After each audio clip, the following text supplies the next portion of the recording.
Now, as we go into our Sunday message, I want to ask you a question. Have you ever had what's called a mountaintop experience? Do you know what that is? A mountaintop experience. It's one of those powerful encounters with God that has changed your heart and transformed the way that you see your life for the future.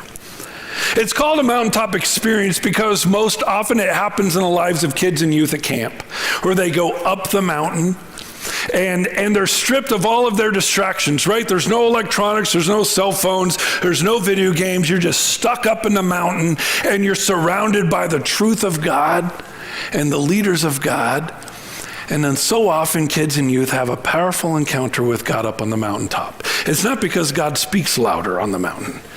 It's because we hear better at the mountain. Now I got to tell you, if you're like, Brian, I've never really had one of those mountaintop experiences, me neither. Now I have had a jacuzzi moment.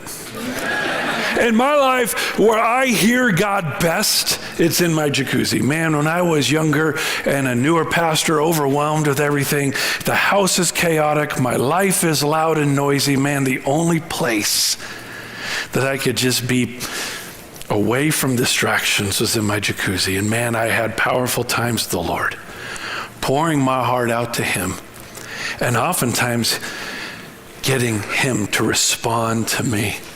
Now, it's not because God speaks louder in a jacuzzi. It's because absence of all of my distractions, pouring my heart out to the Lord, I hear better in the jacuzzi. So whether you have a jacuzzi moment or a time in the mountain, a mountain high moment, if you've ever had one of those spiritual highs, here's the problem. Is whether you have a spiritual high at the mountain or a spiritual high in the jacuzzi, at some point you have to come down the mountain and maintain that spiritual high in the midst of everyday lows. There comes a point where, as great as my jacuzzi moment is, there comes a point where I have to get out of the warm water and step into the cold weather and back into the chaos of my home. My question for you is, how do you maintain your spiritual high? How do you maintain your commitment, those powerful encounters with the Lord, those life-changing moments where you've made a commitment to the Lord and He has transformed an aspect of your thinking in your life? How do you maintain that within the everyday struggles and moments of chaos in your life? That's why I'm excited about this next passage for us.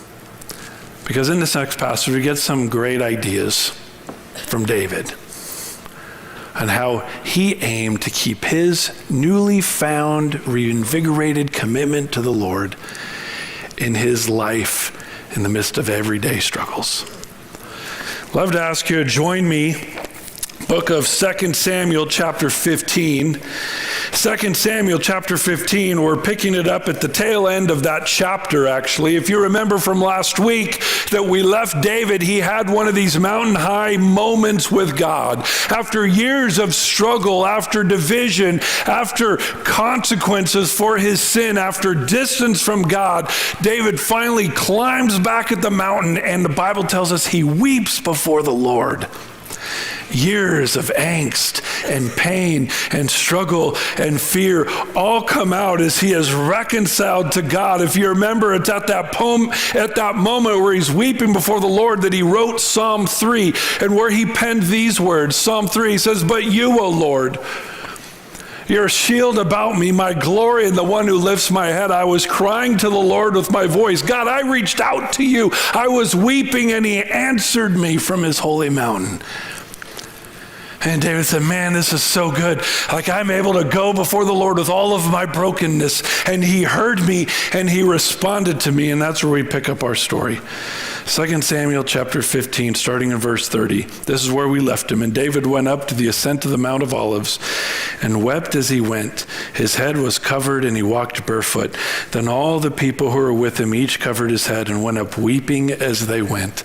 He had this great spiritual high on that mountaintop experience. But here is what's so jarring in verse 31, that word now. Like suddenly, out of nowhere, there's this great spiritual high, this great moment that David's having with the Lord, and this great worship moment on the mountaintop where he's pouring his heart out for the Lord and God's responding to him. And then wham, all of a sudden someone comes in and interrupts it and tells David and saying, Ahithophel is among the conspirators with Absalom. You ever have one of those moments like everything's great on Sunday? You had a wonderful time. Worship was on point. The sermon was pretty good. The pastor wasn't long-winded. We got out on time, and you're leaving Sunday. You're like, man, my heart is right with God. And then traffic hits on Sunday, and it all gets shot to hell. Have you ever experienced that? All of a sudden, David has this mountaintop experience. And he gets jarred with this political concern. Ahithophel is among the conspirators with Absalom. Now, you might be saying, well, who's Ahithophel? Let's go back. Just earlier in chapter 15, 2 Samuel 15, verse 12, at the beginning with Absalom, when Absalom's trying to take over the kingdom from his father David, the Bible gives us this direction, verse 12, and Absalom sent for Ahithophel the Gilonite, David's chief counselor, from his city Gilo while he was offering the sacrifices.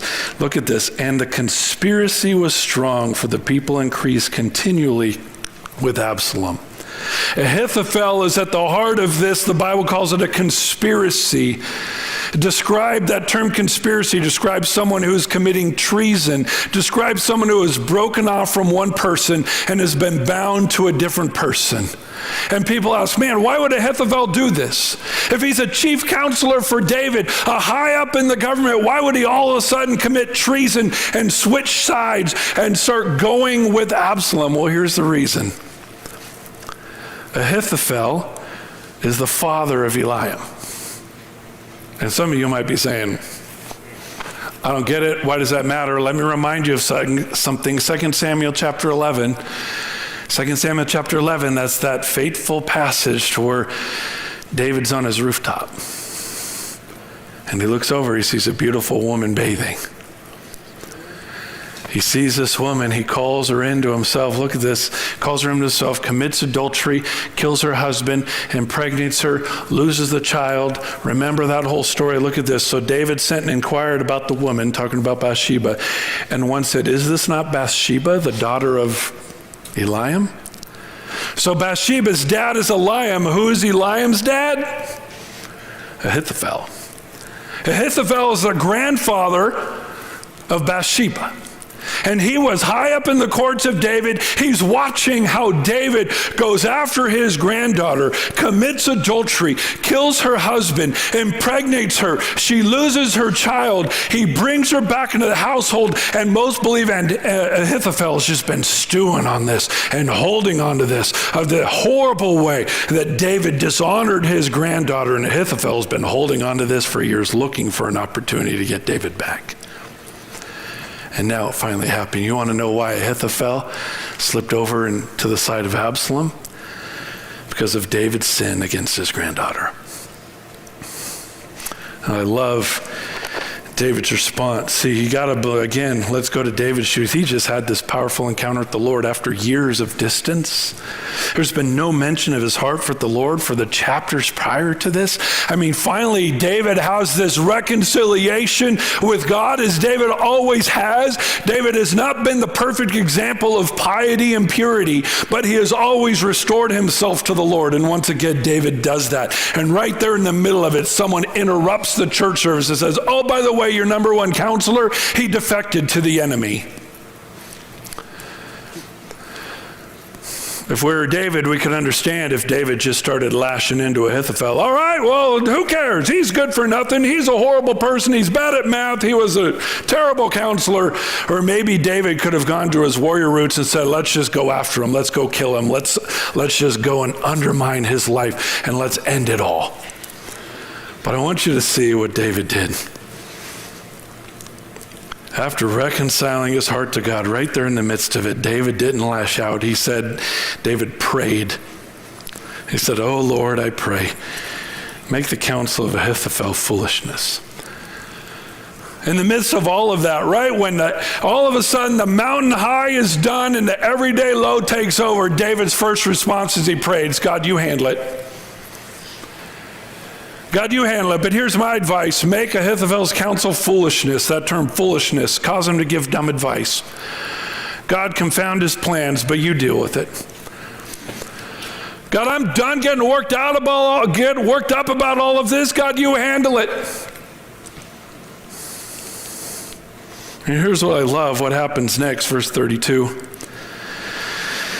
It happened then as David was coming to the summit where God was worshipped, that behold, Hushai the Archite met with him, his coat torn and dust on his head. And David said to him, if you pass over with me, then you will be a burden to me. But if you return to the city and say to Absalom, I will be your servant, O king. As I have been your father's servant in time past, so I will now be your servant. Then you can thwart the counsel of Ahithophel for me. Are not Zadok and Abiathar the priests with you there? So it shall be that whatever you hear from the king's house, you shall report to Zadok and Abiathar the priests. Behold, their 2 sons are with them there. Look at the end. He says, so Hushai, David's friend, came into the city, and Absalom came to Jerusalem. So here's the thing. David has this mountain high experience, this mountaintop experience, this spiritual high. He's reconciled with God. Finally, everything's going to be great. It doesn't even take one day for all of a sudden the political mess to just swoop him right down to reality.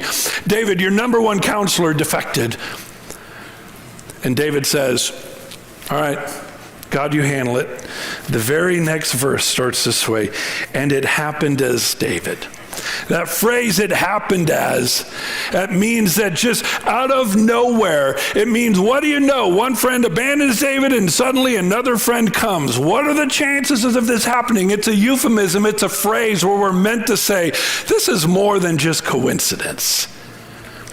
This is more than just good luck. This is a good God. That we're meant to see the activity of God, that David has this restored relationship with God. One counselor leaves, one friend abandons him, and all of a sudden, another friend comes forward. And the Bible actually calls Hushai his friend. That term, friend, it's a term that describes a best man, so to speak, the one guy who stands next to the groom at his wedding. This is someone who has an unwavering commitment to another that surpasses even blood relationships. It's the thing that Solomon spoke about in Proverbs. The book of Proverbs says this about a friend. It says, a man of too many friends comes to ruin, but there is a friend who sticks closer than a brother. Here's what I want you to see in this passage right there. David has this mountain high experience in verse 30. And in verse 31, it all comes crashing down again to the realities of the chaos of life. But the first thing David notices, first thing he recognizes is God's activity. That even there in the midst of his struggle, in the midst of his pain, in the midst of one friend leaving, God provides another friend. That David trusts so much and says, hey, I need you to be a spy back in Jerusalem. I was thinking this week about the activity of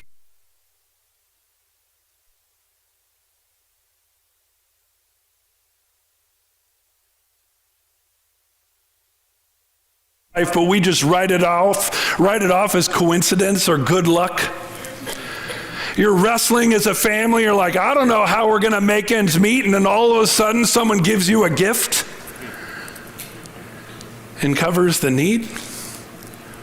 Or maybe you're just praying to the Lord, God, give me a group, give me a church, give me a place where I can grow and be loved and encouraged. And that same week someone comes and invites you to a group or this great church. Or maybe you're praying for your Frank list. You remember the Frank list.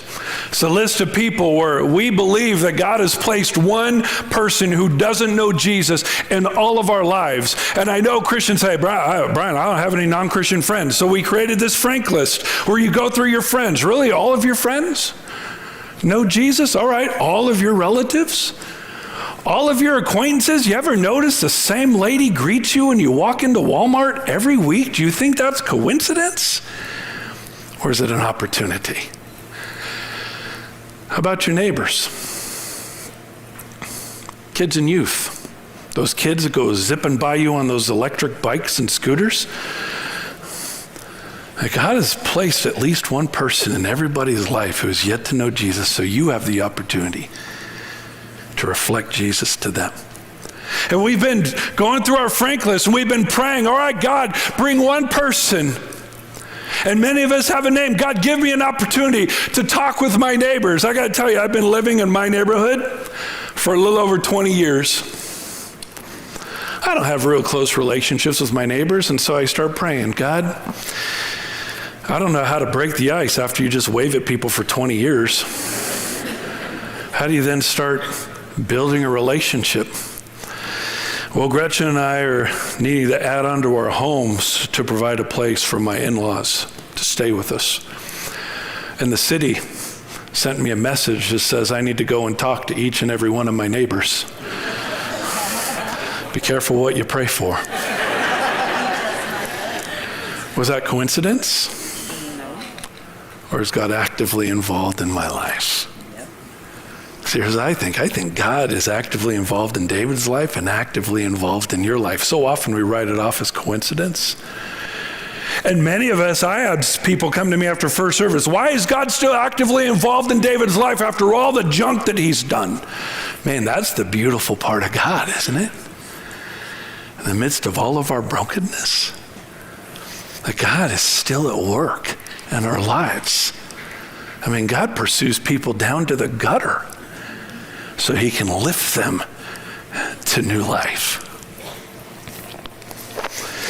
Well, David ends up finding a friend. One friend leaves, God brings another friend to him, and that reminded me from my life, each and every one of us needs at least one person to trust.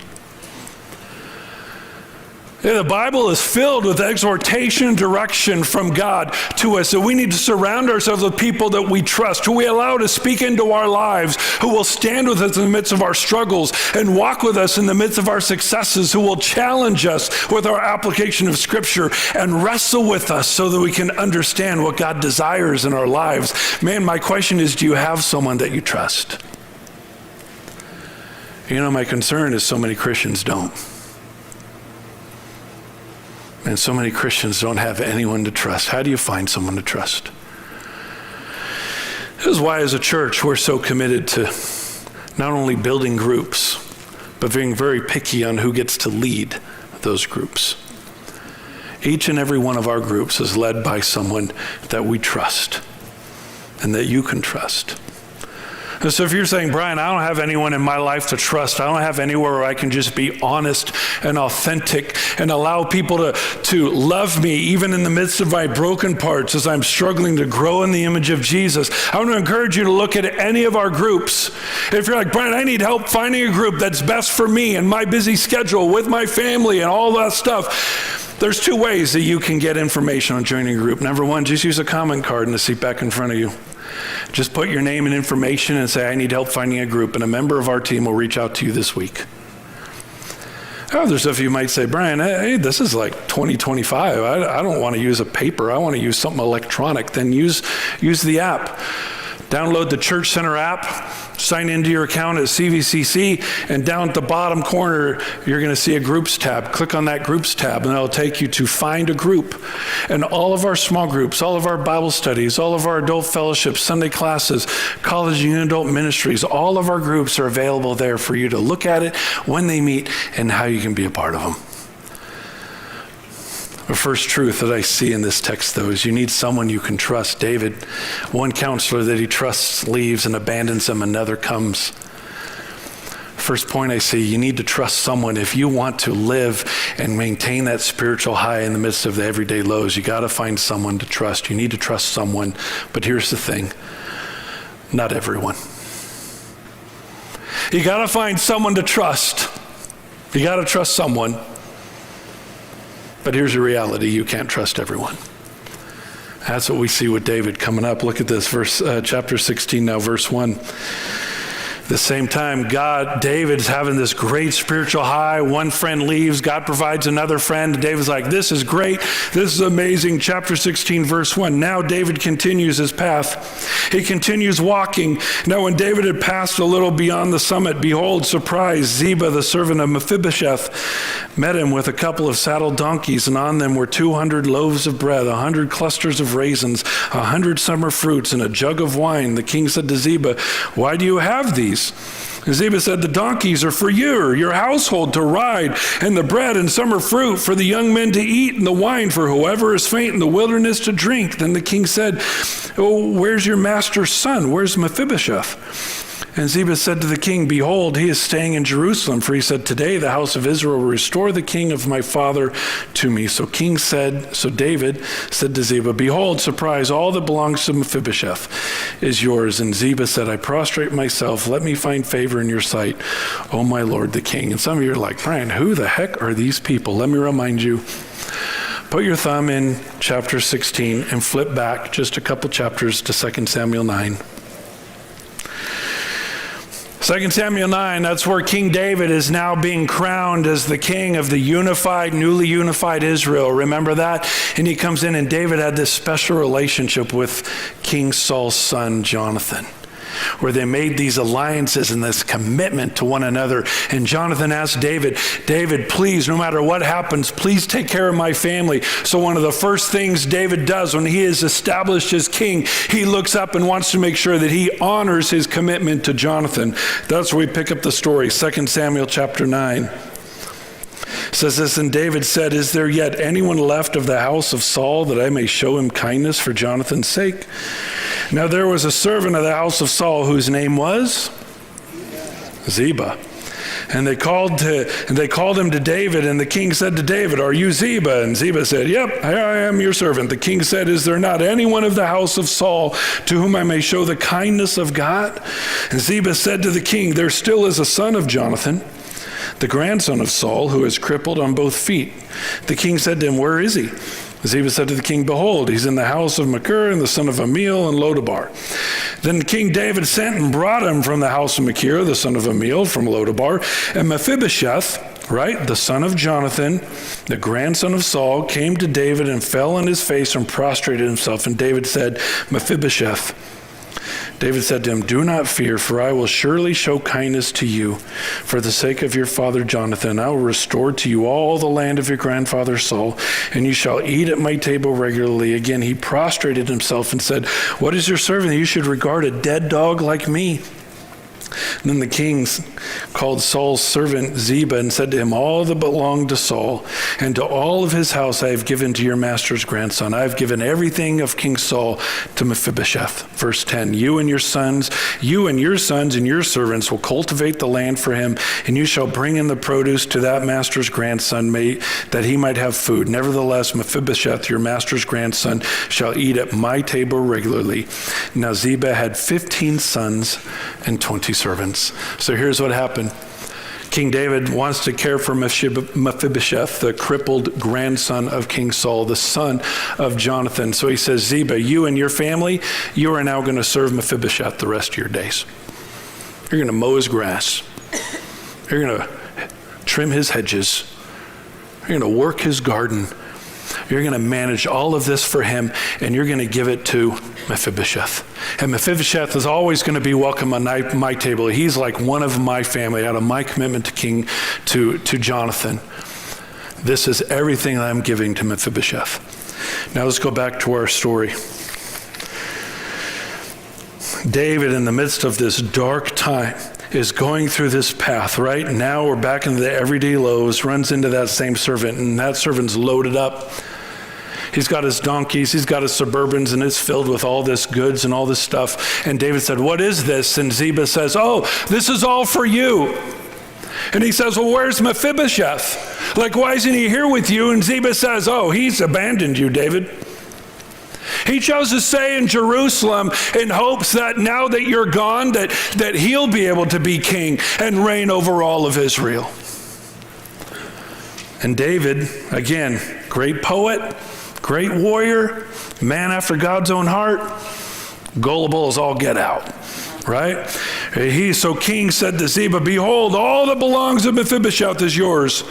And Ziba said, I prostrate myself, let me find favor in your sight, O my lord the king. And the question is always, well, is Ziba being honest or is he lying? Is Ziba being truthful? Like David, he's in the midst of brokenness. His world's fallen apart, right? So David is just trusting, why wouldn't Mephibosheth leave me? Ahithophel did. So is Ziba telling the truth or not? Now let's go forward a little bit. Put your thumb in 2 Samuel 16 and go to 2 Samuel 19. We're going to get a little sneak peek into ahead. It's going to ruin the story for some of you, but King David gets restored as king. Sorry to break that news to you. It's coming later. But as David is restored to king, he comes back into Israel. Look at what happens, verse 24. David's coming in. Then Mephibosheth, the son of Saul, came down to meet the king. He had neither cared for his feet, nor trimmed his mustache, nor washed his clothes from the day that king departed until the day he came home. Man, when David fled and everything happened with Absalom, Mephibosheth was a fit to be tied. He didn't care for himself. He let himself go. He was just in horrible shape. Verse 25. It was when he came from Jerusalem to meet the king said to him, "Why did you not go with me, Mephibosheth?" Ziba came with all the supplies. You didn't come with him. Verse 26, Mephibosheth answered, "O my lord the king, my servant deceived me. Ziba tricked me.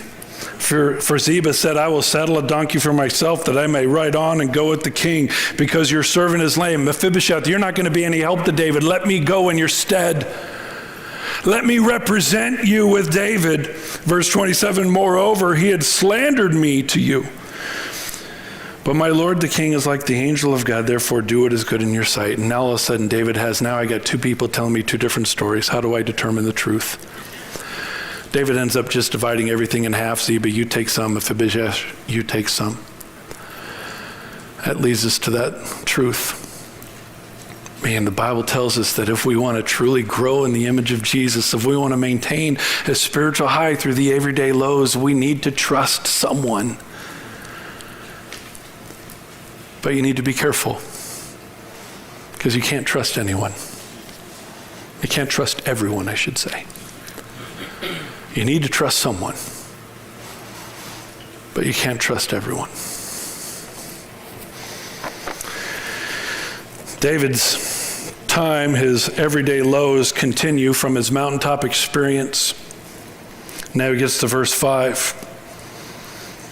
When the king came to Bahurim, behold, surprise, there came out from there a man of the family of the house of Saul, whose name was Shimei, the son of Gera. He came out cursing continually as he came. He threw stones at David and at the servants of David, and all the people and all the mighty men were at his right hand and at his left. Thus Shimei said when he cursed, get out, you man of bloodshed, you worthless fellow. The Lord has returned upon you all the bloodshed of the house of Saul, in whose place you have reigned, and the Lord has given the kingdom into the hand of your son Absalom. And behold, surprise, you are taken in your own evil, for you are a man of bloodshed. Again, this is right off the spiritual high. David just got everything reconciled with God on that mountaintop. It was interrupted about a political issue, and David's now continuing his path, and now he's got this guy who has a grudge because he's of the long descendant of King Saul, and the Bible says that he just starts cursing. As soon as he sees David, he starts cursing. That term cursing describes quick, cutting comments, lightning fast jabs. I mean, this guy was firing one curse after another at David. He made some very cutting comments. First thing he said, man of bloodshed. That term man of bloodshed describes someone who is bloodthirsty, someone who has a nose for death and killing, someone who craves violence. Now, I want to make sure you understand something, because there's another word that God used to describe David, and that's a man who shed blood. There's a difference between a man who shed blood and a man of bloodshed. A man who shed blood is someone who is guilty of killing. A man of bloodshed is someone who thirsts for killing. He just loves violence. He looks for every opportunity he can to just stick it to someone's life. God never referred to David as a man of bloodshed. But God did refer to David as a man who shed blood. And that's why David said, God said, David, you can't build my temple. You can't build my temple because you're a man who shed blood. But God never said that David was a man of bloodshed. This guy comes and says, David, you're getting everything you deserve. I've been praying for this day that all of your brokenness and all of your failures and all of your duplicity and all of your sin, it's finally catching up on you, you lazy dog. You man of bloodshed, and look at this, and you worthless fellow, that term worthless fellow, evil, vile man who is full of wickedness. David, you deserve everything you're getting. I mean, you've been horrible all this time. The way that you've been hurting everybody and breaking down everybody and all of your failures and all of your sins, man, I've been waiting for this time. Has that ever happened to you? Or all of a sudden just someone comes and just starts cursing you and acts like they're just praying and hoping for your downfall? Because remembering this week, there's a time very early in my ministry. I actually hadn't yet been set up as the senior pastor. The previous senior pastor had already left. I was just here preaching, like trying to figure out what are we going to do. During that time, the elder board and I needed to make a very challenging staff decision. A decision we thought was best for the church. It was a decision that I had to lead in. And there was a young man, a friend of this staff member, who had left the church, and man, he was mad.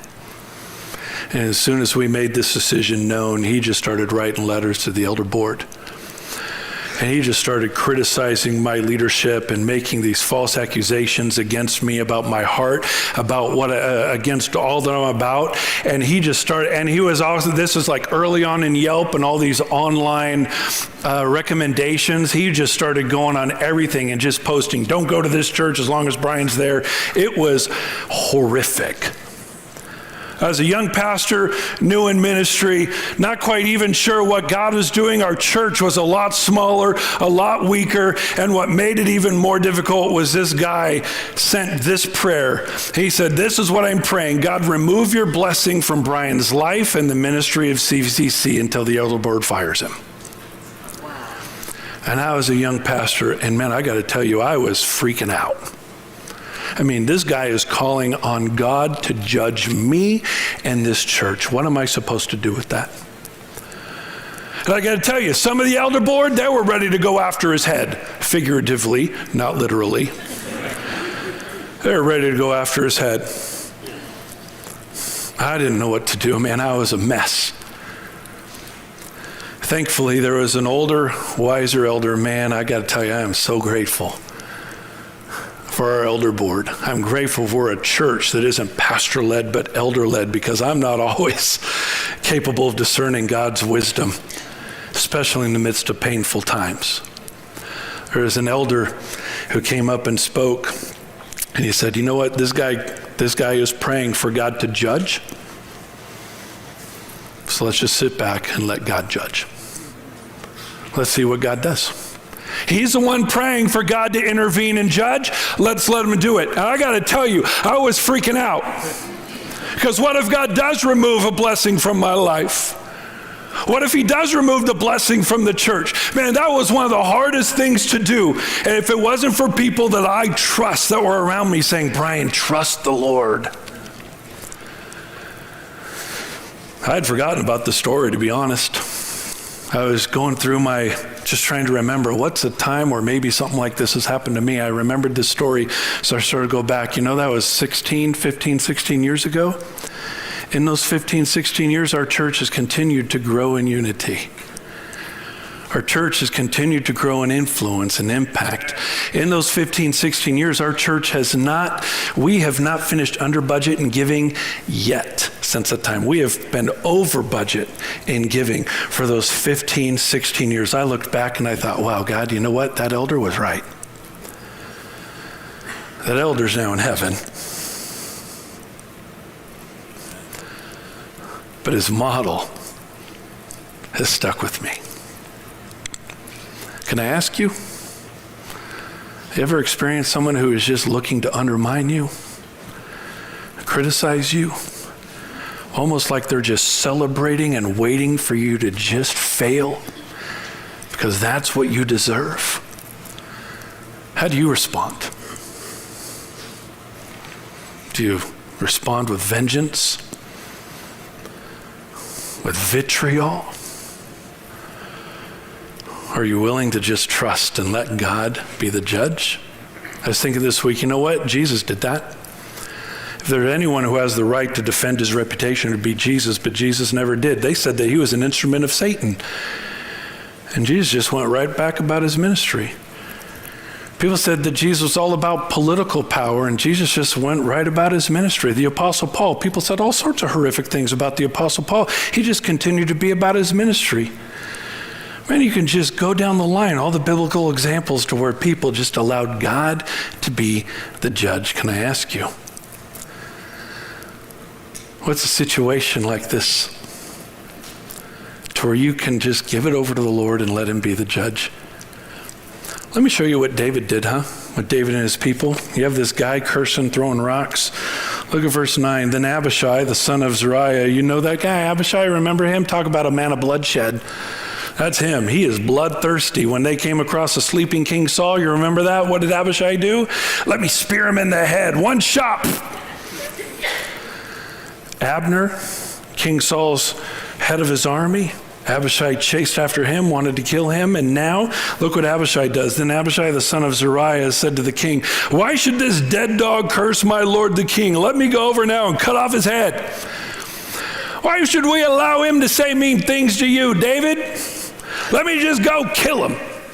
Love David's response, big biblical but, you know it's going to be a good one. Change of direction, king said, what am I going to do with you, sons of Zeruiah? Y'all are crazy. If he curses, and if the Lord has told him to curse David, then who shall say, why have you done so? And David said to Abishai and to all of his servants, behold, surprise, my son who came out for me seeks my life. How much more now this Benjamite? Man, I got bigger fish to fry than this guy saying mean things about me.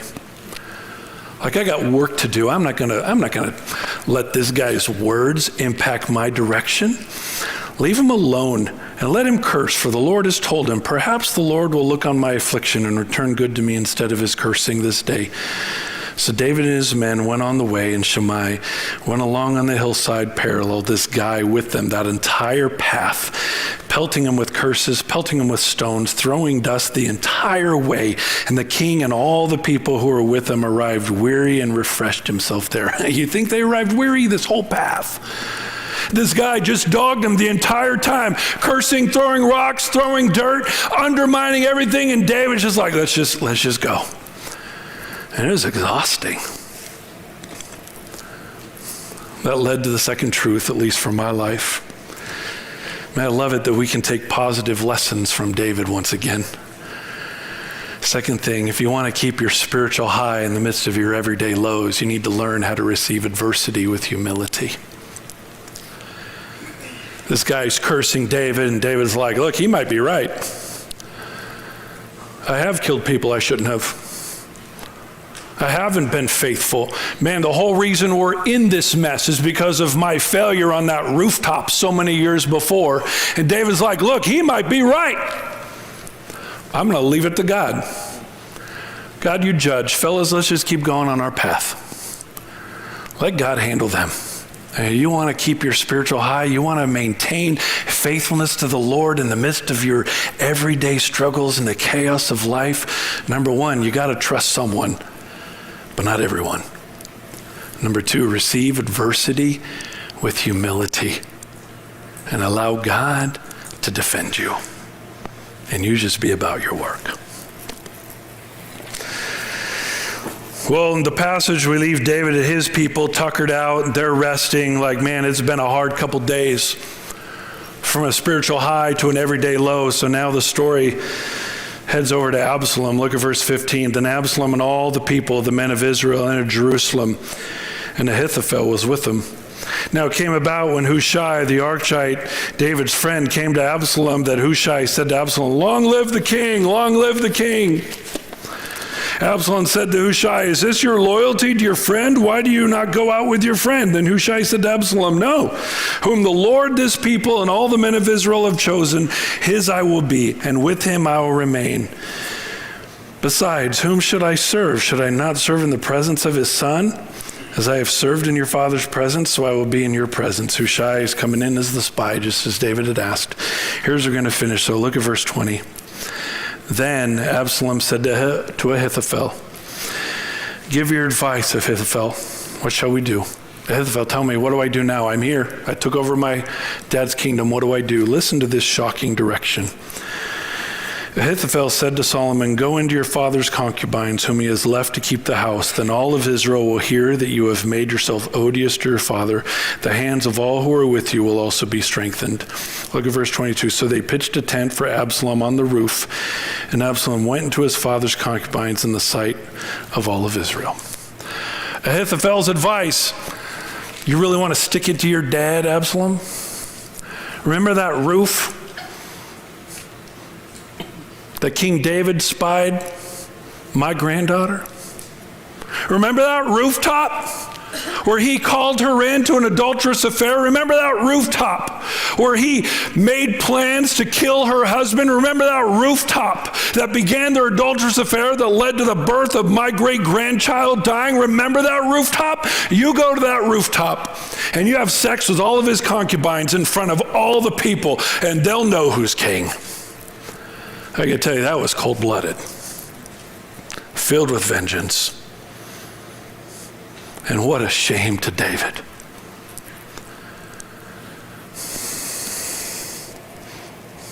It's been a rough couple days for David after that mountaintop high. After years of distance with the Lord, he finally goes to the Lord and restores himself to God like he's always done, and we expect that things are just going to be easy after that. He didn't even make it down the mountain. He was betrayed, not once, but twice. He was cursed at, undermined, stones, dirt, cut off, undermined, and now his son is having sex with all the concubines in front of everyone, turning it into a brothel on top of the roof of the palace. I mean, how is David going to make it through this? And we're right knowing the history of David. Did he break? Did he crack under pressure? Did he lose his faith in God? That's the thing, not this time.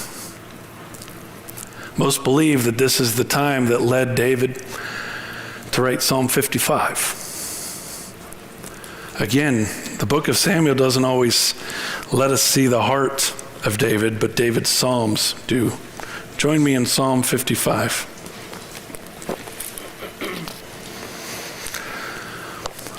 Psalm 55. When David was at this high point of his spiritual life, and then all of a sudden, just instance after instance of his everyday low. Man, how did David make it through with his faith intact? Look at his prayer, his Psalm 55, starting in verse 1. He says, "Give ear to my prayer, O God, and do not hide yourself from my supplication. Give heed to me and answer me. I am restless in my complaint. I am surely distracted.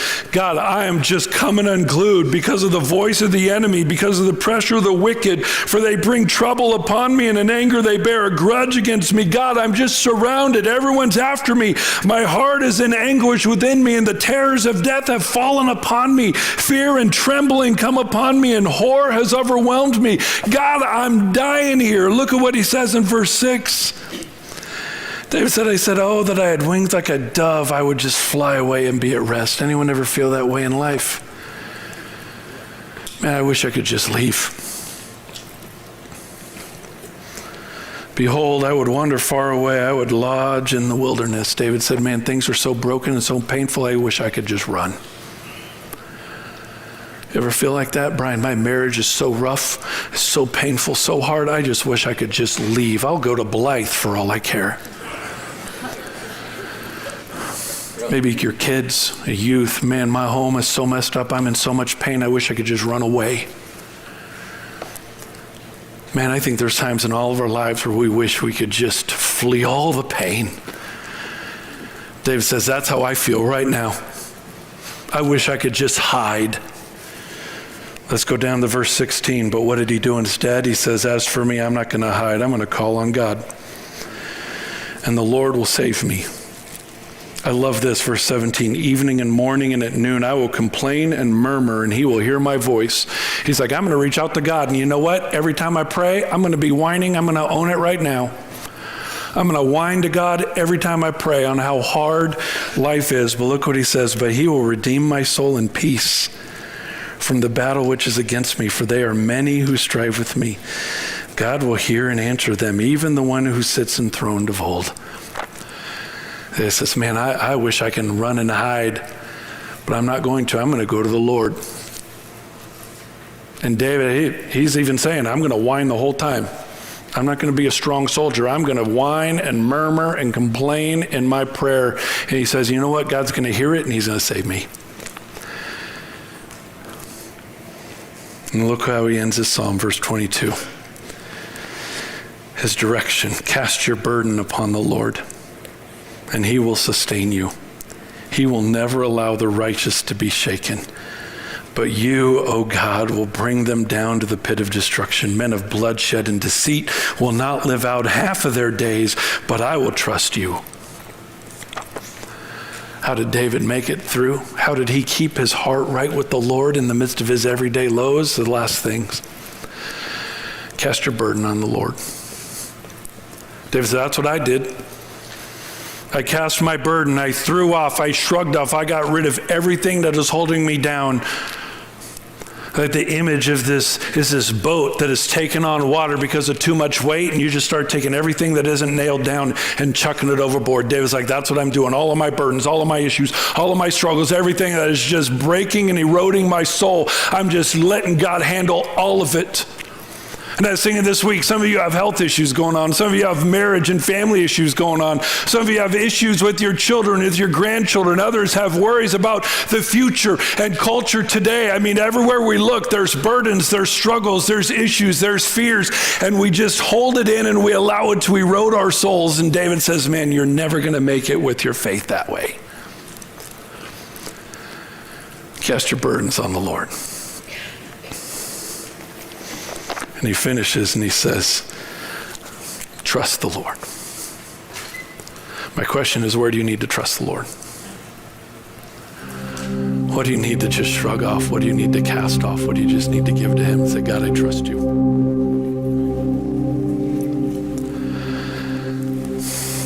It's not just King David that thinks this, but the Apostle Paul said something similar. Philippians chapter 4. 6 and 7, Paul says this, be anxious for nothing, but in everything by prayer and supplication with thanksgiving, let your requests be made known to God. Man, bring everything to God. Just bring it. And look what happens. And the peace of God, a peace that surpasses all comprehension, will guard your hearts and your minds in Christ Jesus. So my question is, what do you need to cast upon the Lord today? What do you need to trust him with? I'd take a minute and ask you just bow your heads, close your eyes. Just give you a moment. Man, it is so easy to be faithful to the Lord on Sunday mornings when you're surrounded by 500 of your closest friends. But life is just around the corner. Fears, struggles, worries, issues. You know they're out there. And they just whittle away at your faith and relationship with God. What do you need to give to God today? What do you need to trust? Who do you need to trust? Give your health struggles to the Lord. Give your family and marital struggles to the Lord. And give your kids and grandkids to the Lord. That doesn't mean don't call them. But it does mean entrust them to the God who can do far more beyond anything you can ask or even imagine. Here's this. Why don't you give your culture to the Lord? Our government leaders to the Lord. All those people who are speaking negatively about your role at work or your family or your walk with Jesus, man, just give it all to the Lord and trust that he's going to judge, so that you can go back to being faithful to walk with him. Take a moment and pray, and Tyler will lead us out in a moment.